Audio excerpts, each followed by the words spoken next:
박근영, 이선영, 사경인, 염승환 투자 마스터들의 세심한 케어로 건강한 투자 습관을 만드세요. 3프로 멤버십 3프로 앱에서 확인하세요. 네, 이번 시간에는 우리 박병창 이사님 모시고 시장에 관한 이야기 차분하게 들어보는 시간 갖도록 하겠습니다. 교보증권 박병창 이사님 어서 오십시오. 예, 안녕하십니까. 네, 반갑습니다. 밤새 잘 주무셨죠? 예, 선거 개표 방송은 좀 봤긴 했는데 네, 잘 건 잤습니다. 네. 좋지 않네요. 어떤 점들이요? 분위기가요. 분위기라는 게 금융권 분위기요? 예. 아, 선거만이 아니고 미국 시장도 좋지 않았기 때문에 네. 오늘 우리 시장에 걱정하면서 출발할 수밖에 없을 것 같습니다. 오늘은 조금 걱정이 될 만한 예. 그런 시장 분위기겠군요. 일단 미국도 하락을 했고요. 예, 우리 화요일 날 그 전날 그러니까 어제 끝난 시장에서는 그냥 눈치 보기를 계속했습니다. 그러니까 월요일, 화요일은 CPI 눈치를 계속 봤거든요. 네. CPI 발표가 됐습니다. 컨센서스를 상회했고요. 그로 인해서 국채 수익률이 10년 만기가 4.54, 2년 만기가 4.97까지 지금 올라왔어요. 네. 네, 그러면서 6월에 금리 인하 확률이 급락하는 모습이 나타났고요. 주요 종목들이 하락하는 모습을 나타냈습니다. 근데 하락폭이 아주 크지는 않았어요, 사실. 여기 주요 종목들을 좀 올려놨지만요. 네. 한 1에서 2%좀 하락을 하는 그런 모습이었습니다. 개파락 출발 후에 약간 만등을 좀 주긴 했습니다. 그런데 전반적으로 하락을 했다 보시면 될 것 같고요. 엔비디아만 한 2% 가까이 상승을 했는데 엔비디아는 좀 먼저 하락을 했습니다. 단기 급등을 하면서 이후에 먼저 하락을 했고요. 그리고 나서 엔비디아의 그 목표 주가 상향 조정은 지금도 계속 일어나고 있습니다. 네. 주가는 좀 하락하고 있는 가운데 그래서 저가 매수가 좀 들어오지 않았나 이렇게 판단을 좀 하고 있습니다. 지금 CPI가 가장 중요한 거고요. 그리고 달러인데스가 104.9, 우리 원화가 여기에서 1363원까지 올라왔어요. 1300. 63원이요. 그래요? 그래서 요즘에 해외여행도 많이 가시는데 직접적으로 이게 바꿀 때 예. 외화 바꿀 때 영향을 좀 받을 것 같습니다. 그나마 저 엔화가 예, 또 꽤 싸서 예, 그나마 이제 일본 여행 가신 분들이 조금 더 많아지시기도 하겠네요. 그렇죠. 다른 쪽은 어떻든 간에 비용이 더 드는 거죠. 네. 그래서 환율이 올라가고 국채 수익이 올라간 부분에 대해서 잠깐 먼저 설명을 좀 드리도록 하겠습니다. 3월에 CPI가 3.5% 시장 예상치 정도입니다. 3.5%. 네. 전월이 3.2%고요. 근원 CPI가 전월이 3.8%였는데 3.7% 정도. 근원 CPI가 조금 내려오면 그래도 시장이 이걸 바탕으로 좀 안심하지 않겠냐 이렇게 생각을 했던 거거든요. 네. 근데 두 지표 모두 시장의 컨센서스보다 좀 높게 나왔어요. 비슷하거나 높게 나왔습니다. 네. 그리고 또 한 가지는 지난 2월에 PC가 2.5%였거든요. 네. 근원이 PC가 2.8%였어요. 그래서 파월 의장이 우리 PC를 중심으로 봐야 된다. 이런 얘기를 계속 했었거든요. 그런데 아무리 그렇다 하더라도 이 CPI하고 PC가 지금 1% 차이 나잖아요. 그래서 파월의 가이드라인을 보면은 좀 비둘기파적으로 얘기를 하잖아요. 네. 올해 세 차례를 할 것 같고 이런 얘기를 계속 하고 있는데 지금 이게 갭이 이렇게 발생을 하면 결국 파월이 이번에도 발언 자체가 정책 발언이었냐 또는 오판했냐 이런 얘기들을 지금 하는 거예요. 이게 2022년 얘기를 몇 번 드린 적이 있었는데 2022년도에 시장이 생각보다 더 많이 하락했던 것은 연준에서 물가가 오르는 부분들에 대해서 좀 오판을 했고 그래서 2022년 봄에 3.75 정도 하반기 3.75 정도 기준금리를 예상했었거든요. 4% 아래 예상했거든요. 그런데 훨씬 더 많이 올렸잖아요. 네. 그래서 시장이 더 많이 하락을 한 거거든요. 그걸 그대로 요번에 대입을 해보면 작년만 하더라도 5차례, 6차례 얘기하는 쪽도 있었고요. 작년 말 그리고 올해 초만 하더라도 3회 정도는 하지 않겠냐. 그리고 3월에 시작하지 않겠냐 이런 얘기 했잖아요. 네. 3월 지나갔습니다. 네. 그리고 이제 6월 얘기를 했습니다. 네. 6월에 한 차례 정도 하고 그리고 우리나라에서도 많은 분들이 저도 그렇게 언급을 좀 드렸었고요. 보험적 인하를 6월에 상장을 한 차례 하고 그리고 하반기에 좀 지켜보면서 하지 않겠냐 이런 의견들이 좀 대다수였습니다. 그런데 어제 이 CPI 발표되고 나서 6월에 금리 인하 환율이 확률이 21%로 줄어들었어요. 이게 하루 전에 57%였습니다. 아. 한 달 전에 72%. 네. 21%로 내려갔다는 얘기는 야 이거 안 된다. 아니 물 건너갔구나. 이렇게 보는 거죠. 네. 그러니까 기준금리에 대한 기대감도 우리가 시장에서 바라보는 것하고 이게 갭이 발생을 했잖아요. 그래서 그런 시장은 그런 갭이 발생을 하면 거기에 텐트럼을 일으키고 좀 하락을 하거든요. 그래서 이러한 상황 때문에 어제 미국 시장이 하락을 했는데 사실 제가 텐트럼이라는 표현을 쓰는 정도까지 이게 서로 오차가 발생을 하면 시장이 좀 비교적 큰 폭으로 반응을 좀 하거든요. 네. 근데 그 정도는 아니에요. 그 정도는 아닌데 그래서 이후에도 추가적으로 좀 봐야 되겠다. 그리고 아직도 기저의 금리 인하는 있지 않겠냐라는 것하고 그리고 올해 유동성을 빼지 않지 않겠냐 네. 이런 얘기들을 하는 거거든요. 근데 그런 얘기들은 어제 FMC 회의록이 나왔는데 양적 긴축 QT를 축소하는 것을 한 반 정도는 축소해야 되지 않겠냐. 그 시기는 어느 정도로 언제쯤 할지를 의논하고 있다 이런 얘기가 나온 거거든요. 네. 이런 부분들은 QT를 축소한다는 건 유동성을 보강하는 거잖아요. 그런 부분들 때문에 아주 뭐 지금 큰 폭으로 움직이지는 하락하지는 않지 않았냐 이렇게 생각은 듭니다. 네. 네. 그렇지만 지금 현재 이 흐름은 시장에서 바라보는 것하고 굉장히 다른 방향으로 지금 움직이고 있기 때문에 시장에서는 악재로 작용이 되고 그것이 국제 수익률을 끌어올리고 그리고 그것이 시장을 하락하게 하는 그런 요인입니다. 우리 시장은 미국이 좀 탄탄하게 움직일 때 우리 시장이 어떻든 간에 그것은 방향은 같은 방향으로 좀 가잖아요. 우리가 느리고 네. 올라갈 때 좀 천천히 올라가고 내려갈 땐 더 빨리 내리고 그런데 미국 시장이 이런 문제가 발생되는 시장이 악재로 작용되는 것들이 발생이 되고 있기 때문에 우리 시장이 악재이죠. 또 한 가지는 지금 환율이 1363원까지 올라왔다고 1350원 얘기를 맨날 해요. 네. 1350원 넘어가면 일시적으로 또 오버슈팅이 될 수 있고 그럼 걱정이 된다 이런 얘기들 많이 하거든요. 근데 지금 1363원까지 올랐습니다. 달러인덱스가 지금 105 정도까지 지금 가고 있는 그런 상황까지 됐지 않습니까? 네. 근데 지금 좀 전에 말씀 주신 대로 달러엔이 153까지 갔습니다. 이게 2022년도에 152.7인가에 갔을 때 당국에서 개입을 해가지고 130엔 아래까지 그냥 아래로 하락시켰어요. 네. 강세를 만들었습니다. 그래서 제가 혹시 유의미한 연관관계가 있나 한번 봅시다 그래가지고 제가 그 상황에서 환율의 움직임과 차트를 보여준 적이 있어요. 지수 차트를. 근데 지금 153까지 왔고 그리고 이 일본의 BOJ 출신인 분이 요번에는 152엔은 아니고 2엔 153엔은 아니고 155엔까지는 좀 지켜볼 가능성이 있을 것 같다. 이렇게 얘기를 했거든요. 근데 지금 뭐 곧바로 153까지 갔어요. 그러니까 이제 155엔은 뭐 그냥 금방 갈 수 있는 거잖아요. 네. 그러면 당국에서 개입을 지켜보고 있다고 지난번에 구두 개입을 한 적이 있었습니다. 그래서 이게 개입 가능성이 좀 높아지고 있는 상황이에요. 그러면 이런 거 전체적으로 볼 때 자, 미국이 물가가 올라갔어요. 그래서 금리 인하를 만약에 하면은 달러인덱스가 떨어지잖아요. 네. 그러면서 상대적으로 달러엔도 좀 이렇게 떨어지면서 좀 안정적으로 갈 텐데 이게 지금 물가가 오르면서 기준금리 인하가 뭐 상반기에 물 건너갔다 하반기에 한 차례 하겠냐 아니면 안 할 가능성이 있다. 가시카리 위원이 그렇게 얘기를 하지 않습니까? 네. 그러면 달러 인덱스는 올라가고 당연히 달러엔은 더 떨어지고 그럼 달러엔 더 떨어지면은 이 상태로 지금 이 추이로 가면은 국제 수익률 더 오르고 개입할 가능성이 더 있지 않겠냐 이렇게 얘기를 하는 거고요. 또 한 가지는 어떤 게 있냐면 일본 우에다 총재가 이런 네. 얘기를 표현을 했습니다.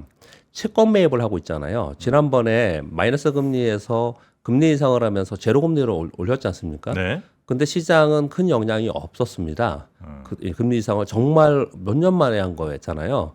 그럼에도 불구하고 큰 영향이 없었던 것은 완화전 통화 정책, 완화전 정책을 그대로 유지하겠다라는 얘기가 있었습니다. 파월 의장이 기자회견 얘기하는 것처럼 그랬었는데 그리고 이제 나서 지금 보면은 채권 매입을 일정 시점부터는 규모를 축소하기 시작을 하겠다 이렇게 표현을 했거든요. 이 얘기도 채권 매입이 완화 정책을 줄인다는 얘기는 엔화가 이렇게 계속 약세로 가는 것을 방어하겠다는 의지가 표명되어 있습니다. 이런 부분들이 지금 전체적으로 우리 주식시장에 영향을 주는 채권 시장과 환율 시장에 굉장히 변동성이 심해지는 그런 상황이 지금 접어들었어요.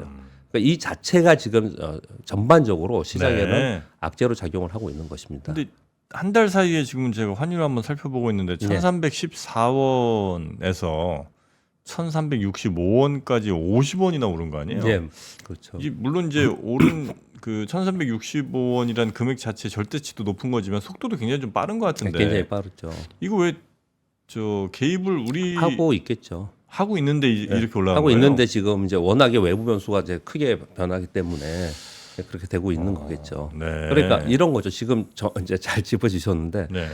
개입을 하고 있는데도 못 막으면 이게 나중에 진짜 문제가 되는 거죠. 네, 네, 네, 네. 그런 걱정들을 시장에서 지금 하는 거예요. 네. 네, 그런 전반적인 악재가 지금 나와 있다라는 걸 하나를 좀 말씀을 드리는 거예요. 네. 일단 또 한 축을 말씀드리고요. 우리 시장은 이건 이제 매크로 환경에서 걱정스러운 부분이 있는 것이고요. 이런 흐름이 되고 있고 그리고 3월까지 굉장히 가파르게 올라갔고 4월에 좀 변동성이 있겠다. 그런 부분들을 보면은 뭐 4월에는 변동성 좀 주고 나서 그리고 실적 발표하고 나서 조금 방향을 다시 안정감을 잡지 않겠냐 이런 흐름이었잖아요. 네. 그럼 이제 정리를 그렇게 하겠습니다. 우리나라 내부적으로 보면 지금 어제는 휴장이었고 그 전날에 코스피가 마이너스 0.46, 코스닥이 마이너스 0.14였는데요. 그냥 시장이 그냥 밋밋했어요. 그리고 매도가 더 우위였습니다. 외국인들이 3천억 매수로 잡힌 거는 삼성전자 블록들 때문에 그랬고요. 네. 갭 상승 출발해서 곧바로 외국인들이 매도를 하더라고요. 한 1,700억 정도 매도하면서 시장이 약세로 전환됐거든요. 근데 국내 기관하고 개인들은 계속해서 매도 일색이에요. 특히 국내 기관은 개인들은 코스닥은 사고 코스피에 팔지만 국내 기관들은 양시장 그냥 계속 팝니다. 지금 뭐 3월서부터 그렇고 계속해서 팔고 있는 상황이거든요. 네네네. 그런 가운데 최근에 이렇게 많이 파는 거는 월요일, 화요일 날 우리 같이 말씀 나눴지만 이 총선 불확실성에 대한 회피 심리가 굉장히 강합니다. 네네. 이걸 걱정을 굉장히 많이 하면서 시장이 이렇게 약세 국면에서 좀 있었거든요. 근데 어제 이제 오늘 아침 이제 총선 결과 나왔잖아요. 네. 그러니까 이제 우리 시장은 오늘 이제 이벤트는 옵션 만기라 얘기 하나 있는데 그리고 매크로 환경은 아까 정리하면서 좀 말씀드렸습니다. 우리 시장은 미국의 CPI 상승과 국채 수익률 상승 그리고 미국의 3대 시장 하락하고 이런 부분들을 봤을 때 BOJ나 이런 전체적인 환율과 그리고 국채 수익률 특히 10년 만기 국채 수익률 올라가는 부분들을 보면은 매크로는 악재 쪽으로 더 기우는 뉴스가 많구나라고 하나를 정리한 겁니다. 네. 근데 또 하나는 총선 후 불확실성이라고 계속 걱정을 했던 부분이 해소가 된 거잖아요. 예, 세법과 금투세 이쪽의 불확실성을 계속 얘기를 했던 거예요. 네. 그런데 이제 이렇게 될 거라는 우려가 더 지금 강화된 거잖아요. 그래서 지금 ETF 국내 ETF는 미국에서 꽤 빠졌어요, 사실. 예, 그래서 그렇게 빠져 있는 상황입니다. 네. 그래서 근데 이 부분은 앞으로 이제 끝났잖아요. 네. 앞으로 논의가 많을 거라고 생각을 해요. 그래서 지금 당장 어떤 논의를 해야 되나 이런 부분은 아니고 그리고 뭐 민주당에서 금투세를 시행을 하겠다. 국힘당은 국민의힘당은 폐지를 금투세 하겠다. 폐지하겠다 이렇게 얘기를 했는데 네. 잠깐 그래도 이걸 언급을 드릴게요. 여러분 걱정도 많으시고 그리고 의견들을 좀 뭐 각양각색으로 있을 것 같습니다. 그리고 걱정 워낙 많이 있으니까 말씀을 좀 드리면요. 물론 뭐 당론으로 금투세를 진행을 한다라고 민주당이 얘기를 좀 하고 있는데 시기적으로 볼 때 그걸 처음에 한다라고 했을 때는 2020년에 팬데믹 이후에 시장이 상당히 좋게 올라갈 분위기에서 그런 얘기가 좀 나왔어요. 네. 그런 부분이 하나가 있고요. 그리고 지금은 전 세계 글로벌 주요 시장 대비 우리 시장이 상대적으로 약한 시장이잖아요. 그런 시장 속에서 밸류 프로그램을 지금 하려고 하는 거지 않습니까? 네. 이제 이건 이제 대세라고 표현을 좀 드리고 있어요. 그런 가운데에 개인 투자들의 목소리와 그리고 전체적인 글로벌 시장의 분위기가 이쪽으로 되고 있는데 네. 그래서 이것은 진짜 공론화해서 다시 한번 생각을 해봐야 될 문제다. 그 말씀 좀 드리고 싶은 거예요. 왜냐하면 금투세 우리가 개인 투자들 분들이나 많은 분들이 우려를 하는 건 뭐냐면 다른 것 뭐 여러 가지가 있지만 그 중에 하나는 저는 이제 직접 증권사에 있으니까 네. 어떤 게 있냐면은 우리 지금 금투세 도입하지 않았다 하더라도 대주주 요건에 들어가서 양도소득세 내시는 분들 있잖아요. 네네. 이게 세금을 먼저 걷고 그 다음에 정산을 나중에 해줘요.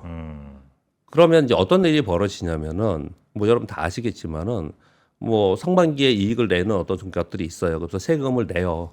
근데 주식이 그런 거잖아요. 어떤 주식이 뭐 1억을 시작했는데 100% 올라가가지고 2억이 돼갖고 1억에 대한 세금을 냈는데, 네. 근데 하반기에서 막 빠져가지고 원금보다 마이너스가 더 빠져서 마이너스 났어요. 근데 그거는 그 다음에 5월에 정산을 한다는 거예요.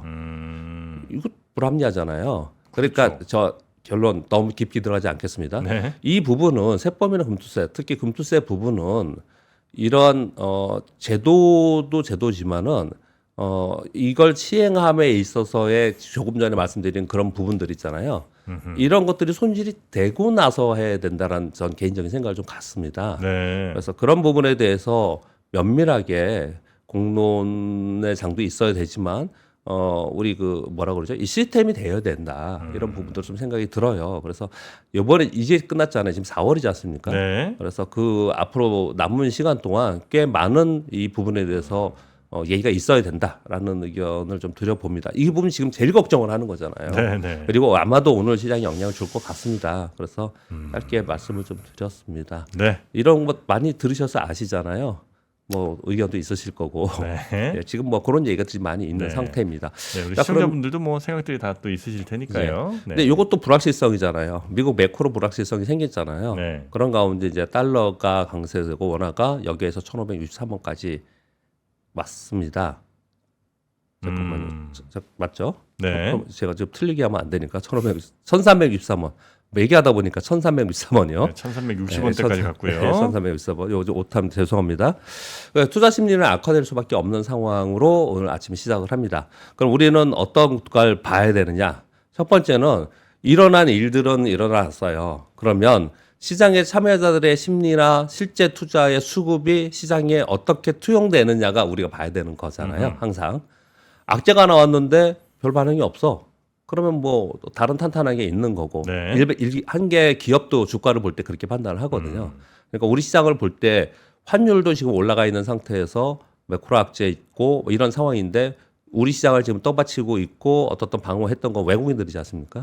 그래서 오늘 외국인들의 순 매매가 어떻게 어떻게 어느 정도 되는지, 만약에 매도를 하더라도 그 규모가 어느 정도 되는지, 이게 제일 관건이겠죠. 네네. 선물을 집중적으로 만기약 2만기약 팔면서 그러면서 뭐 우리 시장에서 뭐 1조 이상 판다 오늘.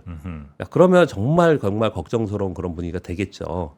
근데 그렇지 않은 분위기라면 또 다른 해석을 또 많이 할 거예요. 그러니까 그걸 보는 것이 첫 번째이다라고 말씀을 드리겠고요. 네. 그리고 또 한 가지는 기왕에 이제 주식을 들고 있는 분들 있잖아요. 그러면 우리가 이런 불확실성이 있다라는 것들을 그동안에 쭉 얘기를 하고 왔지 않습니까? 거기 어떤 대응을 했었으면 뭐 다행이고요. 근데 지금 갖고 있는 종목군에서도 지금은 다른 이벤트나 이런 것으로 인해서 시장이 좋아지거나 이런 부분들은 당분간은 조금 없어요. 그러니까 하나가 있는 게 실적 시즌이라고 계속 얘기하잖아요. 실적 발표에 기댈 수밖에 없다. 네. 그러니까 이번 1분기에 실적이 좋아질 섹터 또는 종목으로 딱 한정해서 거기에 집중하면서 여기 좀 요 구간을 좀 넘어가야 되지 않겠냐, 그런 의견을 좀 갖고 있습니다. 네. 네. 자, 뉴스들 좀 컴팩트하게 가보겠습니다. 네. 1번과 2번 뉴스 말씀드렸고, 옐런 장관이 방중 마무리했습니다. 근데 굉장히 강경한 어조의 얘기가 좀 나왔습니다. 뭐 결론이 좀 나왔나요? 예, 결론 일단 지금 일본하고 중국하고 미국은 네. 이 통화하고 이 국제 수익률 때문에 굉장히 예민하게 서로들 얘기를 하고 있겠죠. 미국은 지금 달러가 이렇게 강세가 되는 게 달갑지는 않을 거예요. 그러나 달러가 여기서 갑자기 약세가 되는 것도 문제일 거예요. 왜? 물가 때문에. 그럴 거란 말이에요. 네. 그러니까 그 사이에서 조율을 분명히 할 거란 말이에요. 네네. 근데 그런 조율의 구체적인 내용을 우리한테 얘기해 주지는 않죠. 그들끼리 하는 거니까 약속을 할 거란 말이에요, 분명히. 네. 근데 그런 가능성 속에서 우리 언론에 나온 얘기들은 인민은행 총재와 양국 금융 및 통화 정책 논의를 했고, 그 구체적인 내용에 대해서 4월 중순에 미국, 중국의 재무부 TF 회의를 개최하겠다. 이 정도로 그냥 끝냈어요. 네. 근데 강경하게 얘기한 부분이 어떤 게 있었냐면, 중국이 친환경 산업에 대한 과잉 생산을 줄이지 않을 경우에 조치를 할 건데, 이런 뉘앙스를 딱 주면서 중국의 태양광 패널, 전기차, 배터리에 관세를 검토할 수 있다는 CNBC 뉴스 보도가 나왔어요. 그래서 더 강경한 기조로 좀 이렇게 끝난 그런 상황이에요. 그래서 우리가 바라볼 때는 뭔가 좀 만나면은 뭐 좀 좋은 쪽으로 얘기를 하나 뭐 이런 뭐 하나 생각을 주고 하잖아요. 서로 하나 주고 받고 뭐 예. 이렇게 하는 줄 알았더니 예. 오히려 더 좀 싸우고 오는 것 같은 예, 느낌. 그렇게 이번에는 좀 끝난 그런 느낌이고요. 근데 이런 부분들은 싸우지만은 아마도 환율이나 뭐 금리 같은 거 특히 환율 부분에 대해서는 조율을 상당 부분 했을 거라고 생각이 들고 네. 재무장관 회의에서 그런 부분이 어떻게 뉴스가 나오는지는 아마 또 우리가 살펴볼 필요가 있을 것 같습니다. 네. 우리가 인텔과 TSMC가 미국에서 보조금 반도체 보조금 받았잖아요. 그래서 이번 주 다음 주 정도에 삼성전자의 얘기가 나오지 않을까라는 전망이 계속해서 요즘에 나오고 있는 상황인 거고요.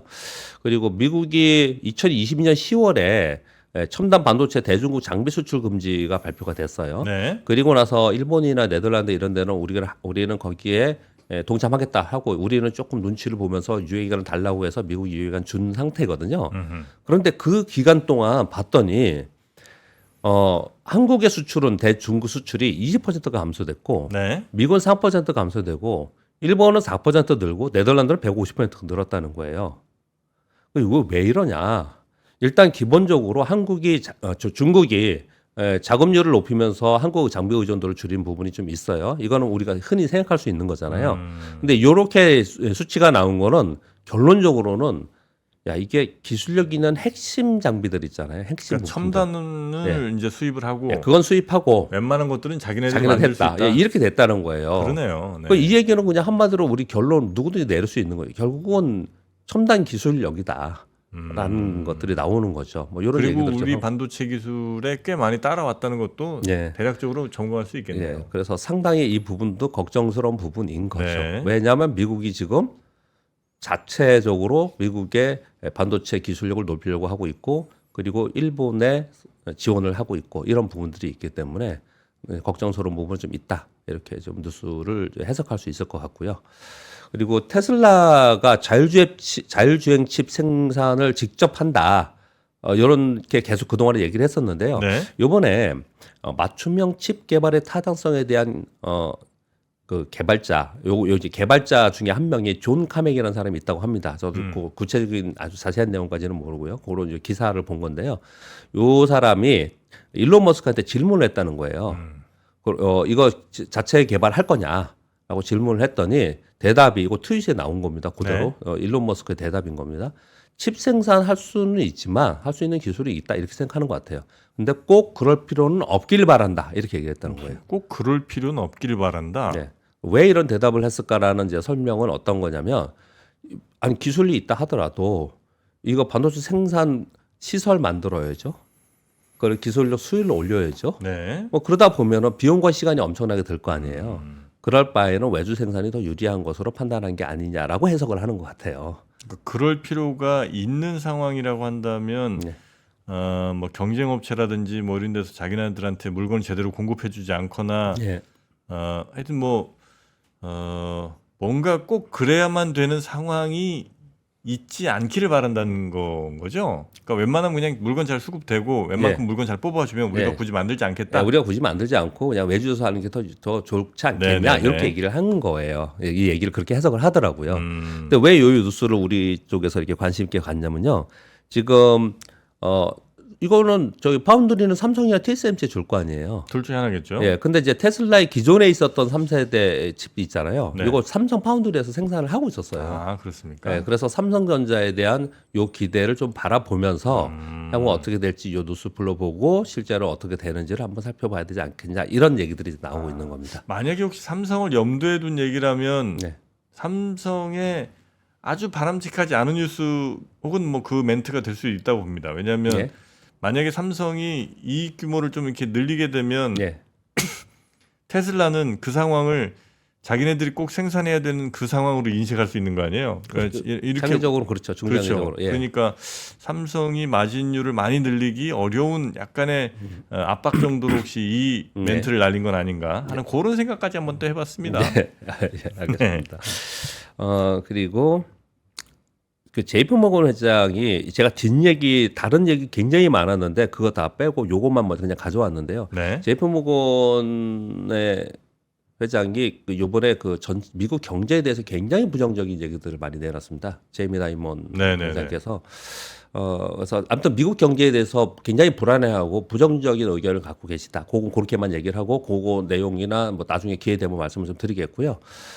그 가운데 부정적인 내용들이 굉장히 많았는데 그 중에 AI에 대해서는 생각보다 굉장히 강하게 긍정적으로 얘기를 했습니다.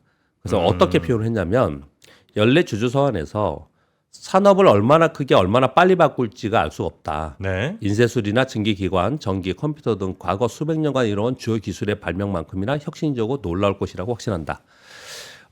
JP모건에서도 2,000명이 넘는 AI 및 데이터 사이언스 전문가를 두고 있으며 마케팅, 사기 및 위협 감지 등의 400개 이상의 업무에 적용 중이다. 이렇게 얘기를 좀 했어요. 그래서 AI 하드웨어 쪽만 우리가 보고 있는데 이게 실제로 각 기업에 침투되어서 그 기업에서 상용화되고 실제로 사용되는 부분들까지 이렇게 얘기를 하는 거죠. 산업을 얼마나 크게 빨리 바꿀지 알 수 없다. 그렇게 지금 진행이 되고 있다. 이런 얘기들을 좀 거론을 했습니다. 네, 그렇게 좀 말씀을 드리겠고요.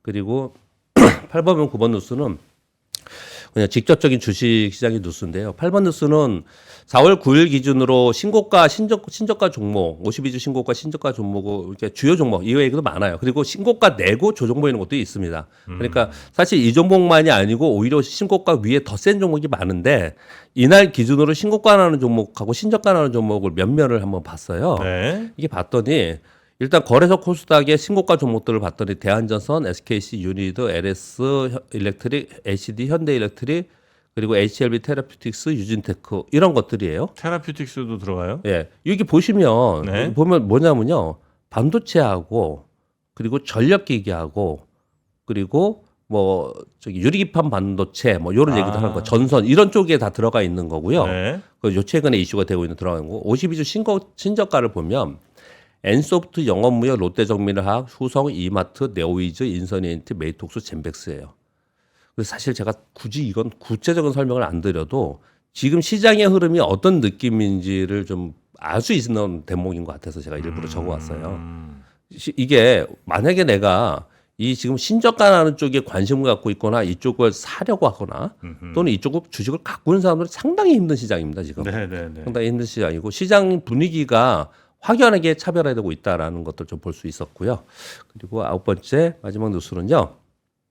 코스닥 상장사 42곳이 상장 폐지 사유 발생이 됐다고 해요. 왜냐 이번에 그 감사 보고서 마감됐잖아요. 한두 곳이나요? 네, 작년에 31개였는데 이번에 42곳이 됐다고 해요. 2년 연속 의견 미달 10곳은 올해 중에 기업 심사위원회에 대해 자료를 계속 내야 됩니다. 그래서 심의 및 의결을 해야 돼요. 근데 그 사이에 이제 관리 종목으로 지정이 되겠죠. 20개 종목이 이제 관리 종목으로 지정이 됐고요. 네. 3년 연속 의견 미달인 곳은 상장 폐지 결정이 돼서 그냥 상장 폐지 되는 거거든요. 근데 여기에 종목들 그 포털에 보면 다 나와 있어요. 근데 보통의 분들은 여기에 있는 이런 종목들을 거래하진 않아요. 보통의 분들은. 근데 이런 것들만 또 거래하시거나 또 이런 종목이 급등락할 때 이런 걸 거래하시는 분들이 있긴 있거든요. 네네네. 뭐 그분들의 자유의식이긴 하지만 우리가 보통 거래하시는 분들은 어떤 생각을 많이 하냐면 이런 얘기 나올 때마다 우리 재무제표를 보고서 재무 안정성 봐야 되고 네. 뭐 이런 얘기를 하는데 그거는 이제 항상 하는 거고 이렇게 감사 보고서 나올 이 즈음 있잖아요. 네. 근데 이 즈음에 돼 가지고는 어떤 생각을 해야 되냐면 자기가 가지고 있는 게 이럴 수 있어요.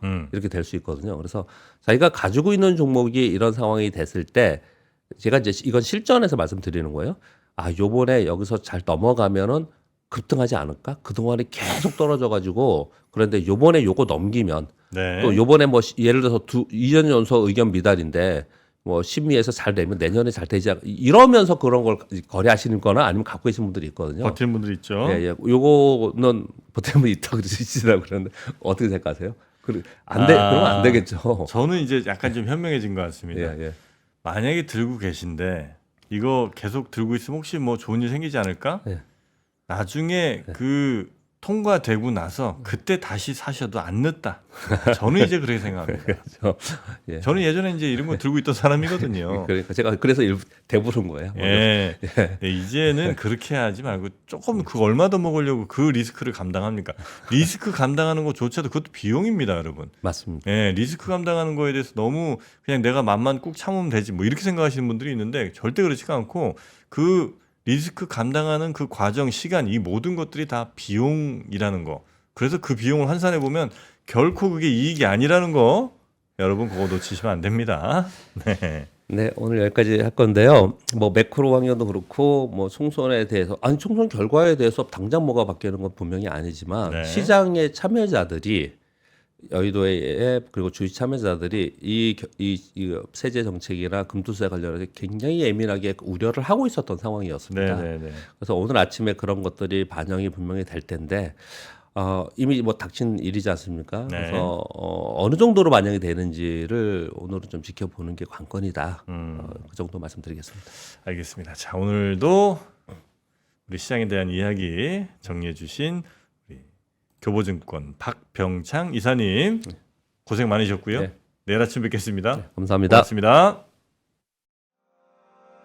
장 시작 전부터 종료까지 쏟아지는 수많은 뉴스와 정보들. 이 중에서 어떤 것이 투자에 정말 도움이 되는 정보일까요? 3프로의 증시 셔터맨 박근영 마스터가 직접 정보를 선별하고 투자의 힌트를 드립니다. 시간도 아끼고 투자 아이디어도 얻는 시간, 박근영 부장의 마켓 힌트와 함께 하세요. 자세한 사항은 3프로 TV 앱과 홈페이지를 확인하세요.